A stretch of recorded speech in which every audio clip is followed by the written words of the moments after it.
안녕하세요. 지난 시간에 이어서 교과서 43페이지 원의 영향을 받으며 새로운 정치 세력이 성장하다. 선생님하고 지난 시간까지 우리 무신 정권이 무너지게 되는 과정까지 살펴봤죠. 그리고 고려 초기 때부터 호족, 그 다음에 문벌귀족 다음에 무신에서 그 다음 지배 세력으로 성장하는 그 문세족이라는 세력들에 대해서 오늘 배우게 되는데, 그 세력이 역시 원의 영향을 받으면서 새롭게 특권 계층으로 자리 잡은 지배 계층이 새로 생기게 되는데, 자, 일단 여기 보면 반립을 쓴 이포의 초상이라 되는데, 이 반립이라 하는 것은 여기 머리에 쓰고 있는 이겁니다. 반립. 일단은 우리는 고려는 몽골 풍습이 당연하게 들어오게 되었죠. 원간섭기. 일단은 몽골족한테 머리를 숙였죠. 우리가 뭐 강화를 맺게 되었다 하는 뜻은 전쟁에서 거의 항복했다 하는 것을 뜻하기 때문에, 그리고 뭐 머리를 몽골식 뭐 변발이라 하죠. 그리고 고려의 관리들은 정수리 부분이 납작하면서 둥근 모양의 관리들이 쓰던 이 모자입니다. 이 발리. 원나라 관리들이 쓰던 모자인데 고려에서도 이러한 변화가 나타났네요. 오늘 교과서 본문으로 한번 들어가 보겠습니다. 원과 강화를 맺은 이후 일단은 강화를 맺었다, 굴복했다는 뜻입니다. 고려는 독립국의 지위는 유지하였으나 원의 간섭을 받게 됐다. 지난 시간 말미에 선생님이 고려가 독립국의 지위를 유지할 수 있었던 이유는 그나마 우리 민족이 오랜 기간 항쟁을 하였기 때문이었다 하는 내용이 교과서에 나왔죠. 그 이후 일단은 우리 고려는 몽골과 강화 이후 원간섭기 시기를 맞이하게 되는데, 일단은 원나라가 우리 고려를 간섭하기 위해서 어떠한 기구들을 설치했는지 먼저 살펴보겠습니다. 원은 처음에 일본 원정을 준비한다는 이유로 고려에 설치했던 정동행성이라 하는 기구가 있습니다. 아주 중요한 기구입니다. 정동행성. 이 정동행성이라 하는 기구는 여기 원래 일본 원정을 준비하는, 일본 원정이 뭐냐 하면 몽골이 고려까지 굴복시키고 난 다음에 다음 타켓으로 노렸던 곳이 오늘날 일본입니다. 그러니까 일본을 쳐들어가려고 하면 많은 전쟁 물자가 필요하겠죠. 배를 비롯해서 군수 물자, 식량 등 그러한 군수 물자와 식량을 만들고 보충하는 것이 바로 이 정동행성이었는데, 이 두 차례 1274년, 1281년 두 차례 일본 원정을 떠났는데 이 결과는 실패로 막을 내리게 되었습니다. 일단은 고려하고 몽골의 연합군이 일본을 굴복시키기 위해서 쳐들어갔는데 실패했던 이유는 그때 카미카제, 신풍, 갈 때마다 태풍이 불어서 일단은 실패하게 되었고, 일본은 몽골의 침략에서 벗어날 수 있게 되었죠. 그러면 일본 원정을 위해서 준비했던 이 정동행성이라 하는 기구는 일본 원정에 두 차례 일본 원정에 실패하고 나서 그 이후에 계속 고려의 내정 간섭 기구로 남게 됐습니다. 내정을 간섭하였다 하죠. 원래는 일본 원정을 준비하다가 실패한다면은 내정 간섭 기구로 남았다, 이렇게 하면 되겠고, 고려 영토를 빼앗아 하주에, 오늘날 북한 지역에 있는 지역이죠. 쌍성 총관부 이북 쪽입니다. 서경, 평양의 동령부. 이 제주는 많이 들어봤죠. 탐나 총관부. 옛날에 제주도를 탐나 총관부라, 탐나도라 불렀는데 이곳에 탐나 총관부. 여기서 몽골의 말을 육성하는 곳으로 이용되기도 했다 하죠. 제주도. 지난 시간에 그 몽골 군들이 제주도 땅에 들어가게 된 계기가 삼별초의 항쟁이라고 들어봤죠. 처음에는 진도, 강화도에서 진도에서 제주도, 마지막으로 삼별초 군대가 몽골군에 항쟁하던 곳이 바로 제주도였습니다. 결국 이 제주도도 몽골군이 점령하게 되었고, 이곳에 탐나 총관부라 하는 이런 기구가 설치되어서 직접 지배를 했다 하네요. 그 아래 보면 고려 국왕과 원공주가 혼인하면서 고려는 원의 사이 나라인 부마국이 되었다 하죠. 일단은 이 점도 역시 고려가 독립국의 지위를 유지할 수 있었던 한 부분이기도 합니다. 일단은 고려 왕은 원나라 황제의 사위가 되었기 때문에, 사위가 원나라 공주들과 결혼했다는 거죠. 그 대신 왕실의 호칭과 간제의 격도 다 낮아지게 되었습니다. 원은 조공이라는 명목으로 공료들, 여러분들 기항우라고 들어봤을 겁니다. 공료로 붙잡혀 가서 원항제의 부인이 되었던 인물이기도 하죠. 공료라고 하면 오른쪽에 설명 나와 있네요. 원의 요구로 고려가 원에 바친 여인들을 뜻한다. 대부분 궁궐에 들어가서 뭐 궁녀가 되거나 고관들이 사첩, 뭐 일단 첩이 되었다고 하네요. 그리고 고려에서 요구했던 것은 금, 은, 인삼, 매. 여기 매는 수리매, 독수리입니다. 고려의 매들을 붙잡아 가기 위해서 응방이라고 하는 기구도 설치했다고 중학교 때 배운 기억도 날 겁니다. 원의 세력이 강성한 상황에서 충렬한 원, 고려의 자주성과 신리를 지키려고 노력하였다.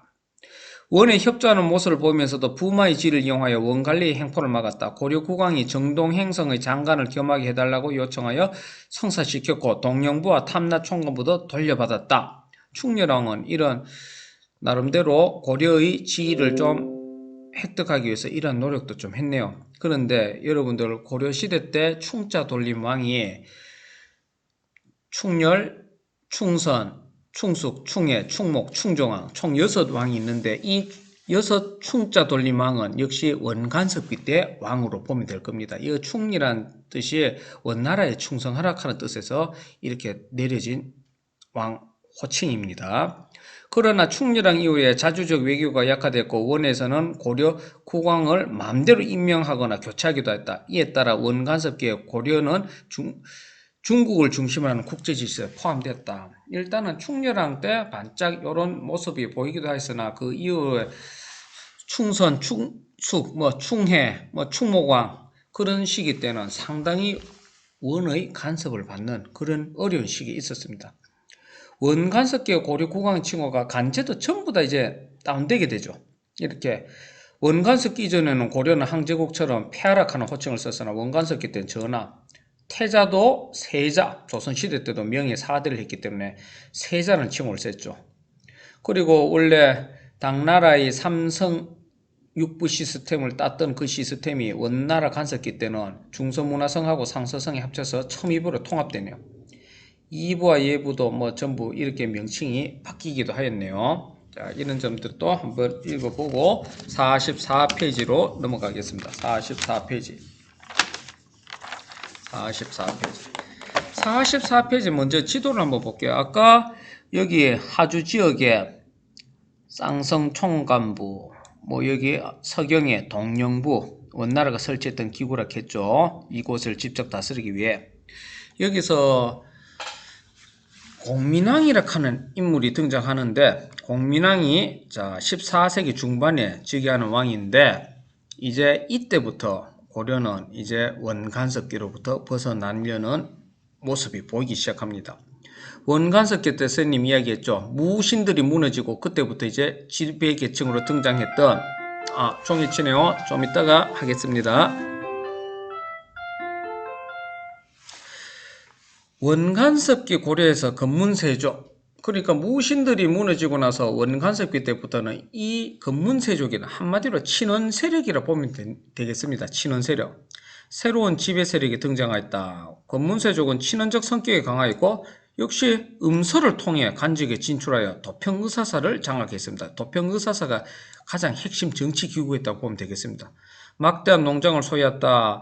이에 일부 기역 세력은 정치 도감을 설치하여 이들의 불법 행위를 바로잡으려 하였으나 정치 도감이라 하는 기구는 건문세족의 불법 행위를 바로잡기 위해 설치한 기구이다 했는데 기항우의 친족이 죽자 건문세족이 정동행성 이문서의 일을 고소했다. 결국 정치 도감의 기억이 무산되었다. 원래 친원 세력들의 불법 행위를 좀 막아보고자 하였으나 결국에 이 기구도 결국에는 기씨 일족, 좀 전에 이야기했던 원나라의 공료로 가서 항우 자리에 올랐던 그 일족들에 의해서 정동행성 이문소를 이용하여 개혁을 좌절시켰다 하네요. 이 정치도감이라 하는 기구가 있었으나 14세기 중반에 공민왕이 이제 즉위하게 되는데 공민왕 역시 원나라에 끌려갔다가 노국대장 공주라고 원나라의 공주랑 다시 결혼하고 고려의 국왕으로 임명돼서 다시 고국에 왔던 왕인데 이 공민왕이 상당한 개혁 정치를 펼치게 됩니다. 첫째, 기시 일족을 제거하고 정동행성 이문소를 폐지했다. 아까 이야기했던 정동행성 이문소, 고려의 내정 간섭 기구를 드디어 없앴습니다. 그리고 쌍성 총간부, 역시 여기 보이죠? 쌍성 총간부를 공격하여 영토를 회복하였다. 공민왕이 이러한 개혁 정치를 할 수 있었던 바탕에는 그 시기 때는 이제 드디어 원나라의 세력이 점차 아주 쇠약해 가고 있었기 때문이었죠. 제후국 수준은 낮아졌던 왕실의 호칭과 간제를 고려 전기 체제로 회복하였다. 공민왕은 원이 유화적인, 공민왕이 이렇게 강력한 정책을 펼치자 그 당시 원나라의 사정도 고려를 제압하기에 좀 아주 버거운 상황이었습니다. 그래서 명목상의 4대 관계를 인정하여 국제관계를 안정시켰다. 이때 공민왕의 국내 개혁은 더욱더 가속화되게 되죠. 승려 신돈을 등용하여 전민변정도감이라 하는 기구를 설치하게 되는데, 이 전민변정도감이라 하는 기구가 고려 태종 때 강종 때 실시했던 노비안건법이라는 제도와 거의 비슷한 제도입니다. 건문세족이 불법으로 뺏은 토지를 본래 주인에게 돌려줬고 강제로 노비가 된 사람을 양민으로 해방시켜주는 기구를 만들었는데, 이 전민변정도감의 판사로 신돈을 임명하게 됐습니다. 그 당시 승려였던 이 신돈을 임명한 이유는, 신돈은 그 당시에 고려 조정에 등장하는 신진사대부 계층도 아니었고 그리고 건문세족도 아니었기 때문에 그 누구보다도 공명정대하게 이 업무를 맡을 것이라 생각되고 상당히 권한을 주었죠. 그러나 이 시기부터 홍건적과 왜구가 침입하고, 홍건적, 주원장이 이끌던 홍건적, 훗날 명나라를 세우게 되죠. 홍건적들의 난에 의해서 원나라가 무너지고, 그때 일본의 왜구들이 우리나라 남쪽에 침입해서 상당히 고통을 주고 할 때입니다. 이 시기 때 개혁이 상당히 어렵게 됐습니다. 훗날 결국 홍건적을 이끌던 주원장이 명을 건국하고 원을 몰아내고 중국을 장악하자 고려는 명과 국교를 맺었다. 그러나 명이 오히려 고려를 압박하자 건문세족은 원과 친할 것을 주장하며 내정개혁에 반발하였다. 결국 이 시기 때 신돈이 제거되고 공민왕도 일단 한간들에 의해서 시해되면서 공민왕의 이렇게 강력하게 추진했던 개혁은 중단되게 되었습니다. 그리고 공민왕의 개혁은 중단되었는데, 공민왕 재직 시절 때부터 조정에 출사를 하는 새로운 계층들이 있었는데, 그 계층들이 누구냐 하면 바로 여기 보이는 신진사대부입니다. 신진사대부. 원내에서 활동한 고려의 학자들이 성리학이라 하는 주자 성리학, 남송의 유학자죠. 새로운 신유학을 공부한 신진사대부 계층들이 성장하였고, 이때 공민왕 때 이들이 각을 통해 정계에 진출하였습니다. 왕 때는 독립적인 정치세를 형성하였고, 이들은 도덕적 삶을 중시한 성리학을 이론적 근거로 하면서 부정부패를 일삼는 건문세족과 상당히 갈등이 있었겠죠. 그리고 명과 하친하고 원과 관계를 끊을 것을 주장하기도 했습니다. 신진사대부는 새롭게 성장한 무인인 최영, 이성계라 한 인물, 최영 장군 유명한 인물들이죠. 이성계의 위화도 해군을 계기로 권력을 장악한 신진사대부는 고려를 유지하면서 폐단을 고칠 것을 주장하는 신진사대부가 이때 두 파로 나뉘게 되죠.